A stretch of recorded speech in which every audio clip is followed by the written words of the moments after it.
जो उपासक अनन्य चित्त से मेरा स्मरण करता है, मैं उसके लिए सहज हो जाता हूं, सहज प्राप्त हो जाता हूं। जिनको लगता है भगवत प्राप्ति बहुत कठिन है, अरे ये तो कहीं ब्रह्म ऋषियों को मिलते हैं, नहीं नहीं, ये इतने कृपालु हैं कि बिल्कुल सहज हैं। जो सहज हो जाए तो बहुत जल्दी मिल जाए। कहीं गाय चराने वाले को मिल जाते हैं, कहीं एकदम भोले भाले जिनको ज्ञान ही नहीं है उनको भी मिल जाते हैं। एक बहुत ही भोला नवयुवक था, अढ़िया नाम था उसका। अढ़ाई कहते हैं 2.5 किलो को। पहला आहार उसका 2.5 किलो का ही है, आगे आप श्रद्धा रखें तो और प्लस हो सकता है। लेकिन वो मतलब घर में माता पिता पधार गए तो उसे कोई 2.5 किलो आटे की कौन रोटी बना के दे। थोड़ा जब उसके अंदर चेतना जागृत हुई तो जब कहीं ठौर नहीं मिलती तो संतों का आश्रम मिलता है। तो एक आश्रम में गए, उन्होंने कहा हमको नौकरी में रख लो, कोई सेवा में रख लो, तुम्हारा नाम क्या है? बोले अढ़ैया। बोले कोई नाम है? बोले गांव के लोग कहते हैं क्योंकि 2.5 किलो हम पाते हैं। तो 2.5 किलो? बोले तौल के 2.5 किलो आटे का जब हम रोटी पाते तब हमारी बाल भोग होता है, आगे कोई श्रद्धा करे खीर पूड़ी, पर 2.5 किलो अन्न चाहिए। तो कहा यहाँ भंडारा है, तू रोज 2.5 किलो क्या 5 किलो पावे, क्या सेवा कर सकता है? तो उनका जो आप सेवा बताएंगे सिखाएंगे वो हम कर लेंगे। उनका तुम गाय चराया करो, गाय चरा। भाई देखो हमारा वैष्णव सिद्धांत है, तुम गाय चराने जा रहे हो, हम यहां से तुम्हें अमनिया दे दिया करेंगे, जंगल में तुम बनाओ और वहीं ठाकुर जी को भोग लगाओ और पाओ। बिना भोग लगाए पाने का विधान हमारे आश्रम से आपका नहीं बन सकता। बोले हमको तो कुछ आता नहीं भोग लगाना, क्या भोग लगाएं? तुमका जब आप बना लीजिएगा, क्योंकि अब यहाँ 2.5 किलो तुम्हारे लिए अलग से बन करके जाए, तुम अपना बनाओ, जो जो चाहो भंडारी से कह दिया दे दिया करो, वहीं लकड़ी बीनो, वहीं बनाओ और गाय चराओ और ठाकुर को भोग लगा के पाओ, जितना मनावे आप पाओ। पहले दिन भोग मिला तो बाटी बना, गरीब आदमी था, घर से तिरस्कृत था, वो सब जानता था। बाटी ऐसे उपला बीन लिए, बाटी बनाए, 2-4 आलू का भरता बनाया, 2.5 किलो आटे की बाटी। उसने कहा गुरुदेव के ठाकुर आओ भोग लगाओ आके। बड़े बड़े ऋषि मुनि मंत्रों से आवाहन करते रहते हैं, सरकार पधारते नहीं, केवल भाव से भोग लगाते हुए इतने लीला बिहारी।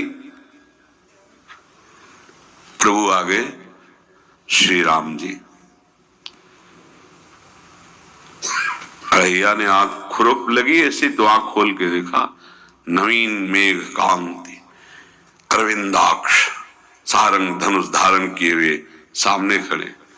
कहा कौन हो आप? हमें राम जी कहते हैं। आपने कहा गुरुदेव के ठाकुर आ, तो गुरुदेव तुम्हारे जो है उनके हम ठाकुर जी हैं। सही में आते हो तुम? बोले आए तो गए और हम पाएंगे। बड़ी खुशबू आ रही है आलू के भरता की, तुम्हारी बाटी बनी हुई। तो गुरुदेव ने कहा तो भोग लगा के पाना, मतलब आप पाते तो हैं? नहीं सुना है। बोले नहीं नहीं पाते हैं, पर सबका नहीं पाते हैं। आप जैसे भक्त जब पुकारते तो बिल्कुल कुछ नहीं जानता था। इसीलिए हम कह रहे बड़े बड़े विद्वान और योगी जन रास्ता देखते रहते हैं। हरिवंश महाप्रभु ने इसीलिए लिखा है, मुनि मन ध्यान धरत नहीं पावत, करत विनोद संग बालक भट। ये विनोद करते प्रकट हो जाते बड़े बड़े मुनियों के जो ध्यान में नहीं आते। काश तो आप हमको ऐसे ही रखोगे, क्योंकि आप आ गए तो आप भी। तो प्रभु ने कहा जब तुम 2.5 किलो पा सकते हो तो हम तो 2.5 मन भी पा सकते हैं। बोले हमको ये पता नहीं था कि गुरुदेव के ठाकुर इतने भूखे रहते, पर आप अलग पत्तल में ले लो। अपने पूरे पत्तल में तुम आपको पाने दें। बोले भोग थोड़े ऐसे लगाया जाता है कि तुम अपना रखो, तुम अपना रखो। और बोले आंख मूंद कर तुम बैठो, जैसे तुम्हारे गुरुजी भोग लगाते हैं तो आंख मूंद लेते हैं, अब हम पाएंगे तुम्हारा। तो आंख मूंद लिया, चलो भाई पाओ। सोचा एक आध बाटी पा लेंगे, बीच बीच में खोल के देखता जाता, भगवान सब चाट गए। भगवान बड़े करत विनोद संग बालक वट, हरिवंश महाप्रभु कह रहे, करत विनोद संग बालक वट, मुनि मन ध्यान धरत ने पावत। आंख खोला, बोला आज हमको भूखे रखोगे? बोले जानते हो तुम्हारे गुरुजी ने क्यों भोग लगाने के लिए कहा है? आज एकादशी है, तो तुम्हारे गुरुजी के यहाँ एकादशी रह जाती, इसीलिए तुमको अमनिया दिया, वहां बनाया नहीं, और तुम्हें रोज अमनिया देंगे। तुम रोज आओगे, हम बुलाएंगे तो? अब आप बुलाओगे रोज तो आएंगे नहीं, हम रोज रोज आएंगे। बोले तो ठीक है, अगली बार से। बोले गुरुजी आपके ठाकुर जी आए थे, हमारी सारी बाटी खा गए, 5 किलो आज से हम ले जाएंगे, 2.5 किलो आपके ठाकुर जी के लिए, 2.5 किलो अपने लिए। बहुत हंसी आई कि वहां कुंतलों का सब भंडारी का देखो, पूछने की जरूरत नहीं, जितना कह दे दो। 5 किलो के हिसाब से आटा के अनुसार भरता बनाने के लिए आलू वगैरह से सुबह से गाय लेके निकल जाता, जंगल में छोड़ दिए, उपला में ने आग लगाई, बनाया, वो गोले गोले रख करके, उसमें कोई समय तो लगता नहीं। आग पकी हो तो बहुत सुंदर बाटी बनती। बाटी बनाया, भुरता बना के, पत्तल बड़े बड़े जंगल के से, कहा गुरुदेव के ठाकुर पधारो। तो आंख खोल के देखा साथ में सिया जी। उसने कहा ये कौन है? बोले हमारी अर्धांगिनी है। तो कल क्यों नहीं बताया था आपने कि अर्धांगिनी भी है? ये भी पाती है? बोले हमारे जैसा है। जानकी जी बैठ गई, राम जी बैठ गए, बड़ा सकुच में, पर जानकी जी इतनी करुणा वात्सल्य बरस रही थी कि वो कुछ बोल नहीं पाया, बस देखा, ऐसे कहा पाओ गुरुदेव के ठाकुर। प्रभु आराम से, सिया जो खूब स्वाद बखान बखान करके पाए। वो आंख खोल कर देखता, आज भी हम 2.5 किलो अपने लिए लाए थे, लेकिन ये दोनों पा गए। बाबा जी का भगवान रूप सबको विस्मित कर रहा है। भगवान आपके अंदर जो भगवान है उसे दुनिया के सामने निकाल के रख दो। एक ही तो टारगेट है अपना, खत्म कर दो।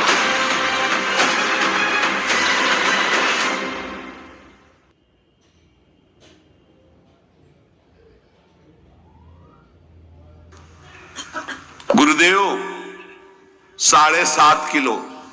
बोले क्यों? आपके ठाकुर की पत्नी भी है ना? कहा है, तो दोनों आए थे। किसी को विश्वास नहीं हो रहा था। दे दो भाई, अरे गाय को खवाएगा, दे दो, कुछ करेगा, क्या कमी है यहाँ? 7.5 किलो आटा लेकर। अब तो समय लगा, 3 बजे तक बाटी बन के तैयार हुई पत्तल में से। गुरुदेव के ठाकुर पधारो, बस उसको बुलाना होता था कि विनोदी प्रभु, साथ में लखन जी, राम जी, सिया जी, लखन। ऐसे देखा, ये कौन है? बोले छोटे भाई। आपके भाई भी है? हाँ है। पहले, अब परिवार में कितने लोग हुआ? पहले बता देते तो हम वो सब आ जाते हैं। लक्ष्मण जी से कहा बहुत सरल भगत है, नाराज मत होना, चुपचाप पा लो। तीनों बैठे, पा गए। फिर बेचारा ऐसे ही रह गया। जब वो चले गए तो पत्तलों में जो किनका रहता था, वो एक अद्भुत आनंद। अगले दिन गया, बोले गुरुजी 10 किलो आटा चाहिए। वो कहा 10 किलो क्यों? बोले आपके ठाकुर जी भी आते हैं, उनके ठाकुरायन भी आते हैं, उनके परिवार के भाई भी आते हैं, गोरे गोरे थे वो। यार कैसे, इसको कैसे अनुभव हो सकता है? सिया राम लखन जी का बहुत हटकिया। 10 किलो आटा लिया, पहुंच गए, बनाया, 4 बज गए, रखा। उस मन में सोच रहा था आपकी संख्या न बढ़ जाए। कहा गुरुदेव के ठाकुर पधारो। विशाल गदा भयंकर स्वरूप हनुमान जी महाराज में आंख खोला तो 3 स्वरूप में प्रभु खड़े हुए थे, सिया राम लखन और हनुमान जी चरणों में बैठे। पूछा ये कौन है?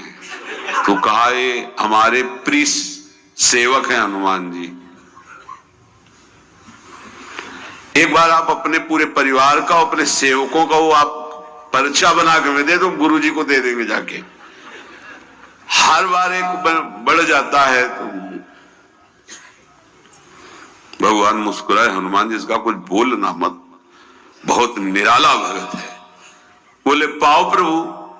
तो पहले सिया राम जी पाए, फिर जो प्रसाद लक्ष्मण जी पाए, फिर हनुमान जी पाए। हनुमान जी सब पूरा बहुत निर्मल भाव से बनाया हुआ और निर्मल भोला भक्त पा गए। अगली बार कहा गुरुदेव 5 किलो एक्स्ट्रा में रख दो, 1 नंबर बढ़ता जाता है। आपके पहले ठाकुर जी आए, फिर ठाकुरायन जी आए, फिर उनके भाई आए, फिर इस बार तो बहुत भयानक रूप गदा लिए हुए लाल अरुण वर्ण शरीर का प्रकट हो रहा है। जिधर देखो कंचन वर्ण की कांति, मुख में अरुण वर्ण की कांति। हमने पूछा आपके ठाकुर जी से तो उन्होंने कहा कि वो सेवक हैं। उनको रोमांच हो रहा था कि क्या सही भगवान करुणा करके इसको दर्शन देते हैं।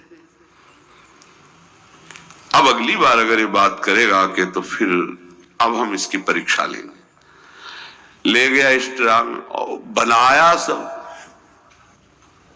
आओ गुरुदेव। अब तो पता था कोई आने वाला नहीं। गुरुदेव के ठाकुर 2 संख्या बढ़ गई। आंख खोल के देखा, कहा ये कौन है? तो कहा ये हमारे और भाई हैं, इनका नाम भरत है, इनका नाम शत्रुघ्न है। पहले महाराज बता देते ना कि आपके और भाई है, हमने कहा था, आपसे प्रार्थना की थी। पाओ बचे नहीं ना, वो 2 संख्या ज्यादा हो। अगली बार गुरुदेव से कहा कि गुरुदेव 20 किलो वाली बोरी में भर दीजिए, अब हम दिन भर बनाएंगे क्योंकि आपके इतने ठाकुर हैं। आज गया लेकर सब ऐसे रख करके पत्तल डाल दिया और कहा गुरुदेव के ठाकुर पधारो। बिल्कुल नहीं बनाया। आ गए प्रभु।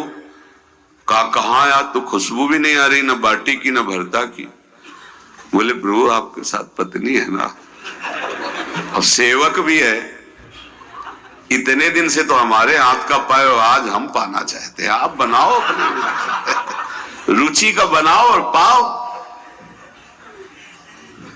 प्रभु ने सिया जी की तरफ देखा कि अलवेला वक्त। सिया जी ने कहा अनंत सामर्थ्यशाली शक्तियों की स्वामिनी।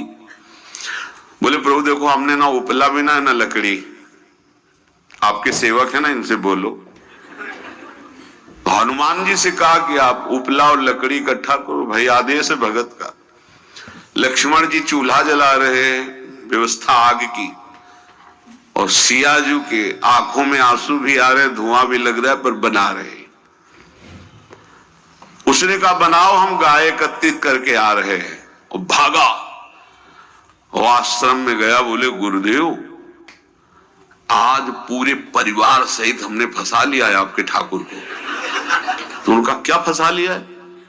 बोले बड़े ठाकुर, छोटे ठाकुर, सेवक, उनकी पत्नी और 2 भाई उनके, पूरा परिकर सब बना रहे रोटी बाटी सब। महाराज आप चलो, आपको शंका होती थी आज उनके हाथ खपाएंगे। तो उनको लगा कि पागल आदमी, राम जी, लखन जी, भरत, शत्रुघ्न, सिया जी, हनुमान जी, ये बड़े बड़े योगियों के ध्यान में आने वाले नहीं। ये कैसे एक गंवार आदमी जिसको कभी कोई नाम जपना नहीं आया, कोई ग्रंथ नहीं आया, उसके सामने। पर भगवान की दयालुता पर संशय नहीं करना चाहिए। चल के देखते हैं। जो जी ही वहां गए, चूंकि निरंतर भजन परायण थे, वहां गए तो पूरा राम दरबार उपस्थित और बड़ा सुंदर व्यंजन स्वयं जानकी जी बना रहे। प्रभु के चरणों में साष्टांग दंडोत हुए। कहा प्रभु लीला समझ में नहीं आई। तो भगवान ने कहा देखो जो ज्ञानी भक्त हैं उनके लिए मैं अत्यंत तर्क के द्वारा भी पकड़ में नहीं आता। जो विद्वान हैं उनकी विद्वता मुझे छू नहीं सकती, लेकिन जो दीन है और भोले हैं उनके सामने मैं अपने इस दिव्यता, इस महानता को देखो। तुम्हारे इस भक्त की आज्ञा पर हमारा पूरा परिकर लगा हुआ है सेवा में। ठाकुर जी की कृपा से जो गुरुदेव का प्रताप, जो ऐसा सौभाग्य मिला, परोसने में दोनों गुरु और शिष्य, पाने में प्रभु। बाद में जब प्रभु ने पा लिया तो जानकी जी ने उच्छिष्टामृत प्रभु का लेके और कहा, देख आज तक तू मुझे देख नहीं पाया देखते हुए भी, इसीलिए कृपालु हैं। एकांत में श्री तुलसीदास जी रोकर प्रार्थना करते हैं, जनक सुता जग जननी जानकी, अतिशय प्रिय करुणा निधान की, ताके जुगपद कमल मनाऊं, जासु कृपा निर्मल मति पाऊं। करुणा निधान प्रभु श्री राम की अतिशय प्राण संजीवनी मूरी, प्राण प्रिय सियाजू की, सीताजू के चरणों की वंदना करता हूं, जिससे प्रभु को पसंद है निर्मल मति निर्मल मन। उनकी कृपा से मेरा मन निर्मल हो जाए, मति निर्मल हो जाए। तासु कृपा निर्मल मति पाऊं। जीव ही जानकी जी ने अपने कर कमल से उस बालक को पवाया, अढ़ैया को। त्रिगुण माया का मल नष्ट हुआ, ओ जी सच्चिदानंद प्रभु का साक्षात्कार निहाल हो गया। कब कौन से गुण पर कैसे रीझ जाए विश्वास कीजिए, बस आवश्यकता सहज होने की। हमारी स्वामिनी जो सहज है, सहज होने की आवश्यकता है। जिसको ये कि कहा मुझे ऐसा दुर्लभ सौभाग्य, देखो कोई नाम जप उसके अंदर नहीं, कोई पाठ नहीं, कुछ नहीं। गुरुदेव ने कहा कि भोग लगा के पाना है, भगवत साक्षात्कार हो गया।